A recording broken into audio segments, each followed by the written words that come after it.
కోల్కతాలో అత్యాచారం చేసి హత్య చేసిన డాక్టర్ అభయ కుటుంబానికి న్యాయం చేయాలి అని డిమాండ్ చేస్తూ జ్ఞానాపురంలో కొవ్వొత్తులతో నిరసన ర్యాలీ చేపట్టారు పీవడబ్ల్యూ ఐఎఫ్టీయూ సభ్యులు.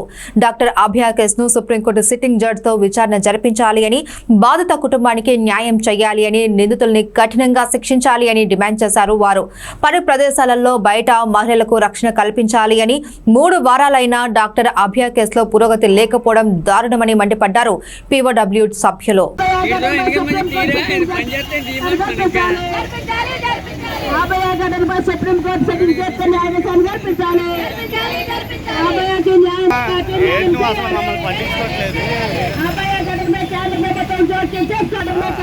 అక్కడ అంబేద్కర్ బొమ్మ సర్కిల్ పోర్టుది పోలీసులు కూడా సుప్రీం కోర్టు మీటింగ్ చేస్తే న్యాయ విచారణ జరిపించాలి. స్థలాల్లో మహిళలకు రక్షణ కల్పించాలి.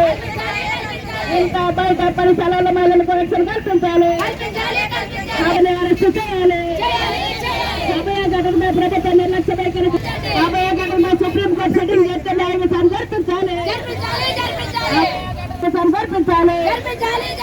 మహిళా రక్షణ చట్టాలు పటిష్టంగా లో మహిళ డాక్టర్ పైన ఘోరంగా అత్యాచారం చేసి హత్య చేసిన వాళ్ళని ఇప్పటికే కూడా అరెస్టు చేయలేదు.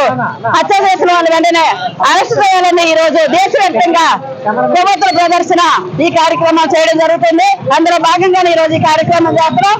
అలాగే సుప్రీంకోర్టు సిట్టింగ్ చేస్తే న్యాయ విచారణ జరిపించాలని మేము డిమాండ్ చేస్తున్నాం. అలా ఈ ఘటనలో నిందితులకి అక్కడ ప్రభుత్వ కొమ్ముగాడని మేము ఖండిస్తాము. ఇప్పటికైనా అభయకి న్యాయం జరగాలని, అభయ ఘటనలో ఎవరైతే నిందితులు ఉన్నారో వాళ్ళని అంటే అరెస్టు చేయాలని మేము డిమాండ్ చేస్తున్నాం. అందులో భాగంగానే ఈ రోజు కార్యక్రమం జరుగుతుంది. 4 రోజుల నుంచి కూడా దేశవ్యాప్తంగా నిరసనలు వెళ్లి వస్తున్నాయి. కానీ అక్కడ ప్రభుత్వం నిందితులు కొమ్ముగాసి ఆ బాధితురాలకి న్యాయం జరగని పరిస్థితి అయితే కనబడుతోంది. వెంటనే అభయకి న్యాయం జరగాలని, నిందితులు వెంటనే అరెస్ట్ చేయాలని, సుప్రీంకోర్టు సిట్టింగ్ చేస్తే న్యాయ విచారణ జరపాలని ఈ రోజు కార్యక్రమం జరుగుతుంది.